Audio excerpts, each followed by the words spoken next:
ಗೆಳೆತನ, ಕರುಣೆಯೇ ಕರುಳಿನ ಗೆಳೆತನ.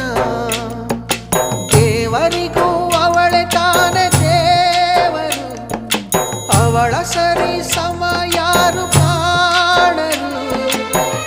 ಅವಳ ಪ್ರೀತಿಯಲ್ಲಿ ಜಗವೇ ಬೆಳಗುವುದು.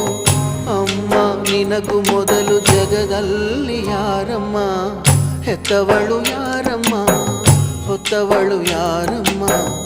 ಅವಳಿದೆ ಅಮೃತದೇ ಉತ್ತರವು ಇದೆಯಮ್ಮ.